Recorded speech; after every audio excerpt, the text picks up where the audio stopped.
video just for boogie that I said I'll make for you, but I wouldn't have time when we getting the boat ready, and I still got shampoo it today and all that fun stuff, and getting the lines redone, and that's a different topic, a different subject of a different hobby, I guess. Well, anyway, boogie, what I did, well, I'm gonna do a quick rundown.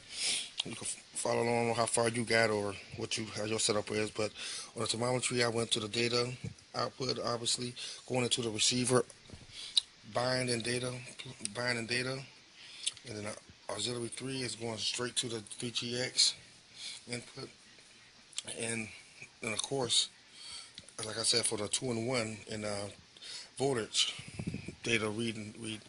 I did put solder on all three tips, and then I heated them all up, and then wrapped around another coat of solder just to keep everything tight.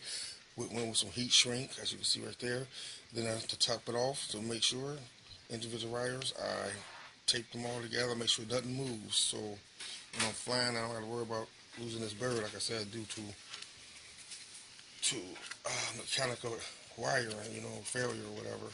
All right, and then for the voltage and take care of the voltage, and for the, like I said, for the temp, I wrapped around the temp wire, the temp sensor, all the way around, the closest I can get to the block. The one that closest you can get to the block, right in front of the heat shrink. I mean, not heat shrink, hot block, Sunday. Heat sink head.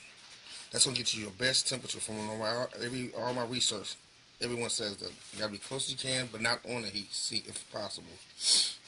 Okay, on the block. Okay, and for I read your comment again, and I said I thought, well, maybe it's the setup. You said you couldn't get it on your radio, so I'm gonna walk through the steps I did for that.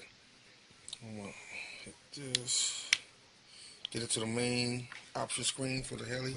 I know my 600 was the last item I flew, so I can go ahead and turn it on now. But if you flew something else, you want to go through the proper setup and make sure that it's set up on the right bird helicopter, and then turn it off again, then turn it right back on, and you'll be good to go on this screen right here. But I know you know that already. I'm gonna turn this bad buddy on. All right, all right. And then what I'm gonna do here, I'm gonna go down straight down to the.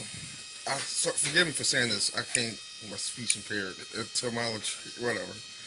Go straight down to that menu, and the only reason why you won't see this is if you literally got to go through each one of them and enable them, and take them off inhibited, and then do your alarm or maximum, minimum, all that good stuff, and then it'll be ready for you to view. I'm gonna go back. I set up the temperature.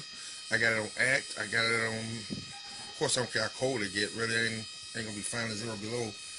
But I got it for max temperature 210. I know most people say they want their birds not to run no more than 190, no lower than 160. But I still gotta fill that out and learn for myself. All right, and then got the receiver voltage, and that's gonna show at 4.3 tone minimum. Got the minimum thing right there, and then you go to your flight pack and all that good stuff. And then once you go down here, you want to go to enable anything you want to enable, whatever you got hooked up sensor. You want to go down to your settings. You can leave it on auto, where as soon as you hit the throttle, it should. As soon as you hit the throttle, it should automatically display. Or you can do it like I had it before. I had it on. I actually got to manually turn it on with the roller, and then you have it, but it only show this will be the first thing you see, regardless if you hit the throttle or not, and then you have to go back to hit the main menu. I don't like that function. I rather have my regular menu where I would need to adjust my gyro or anything like that real quick. It's just one step away, not a couple options. I'm leaving on auto though for now. So I'm really worried about the temperature, so I want to stay focused on that. Or I can just look down for a brief second, because you really don't want to look down too much away from the bird.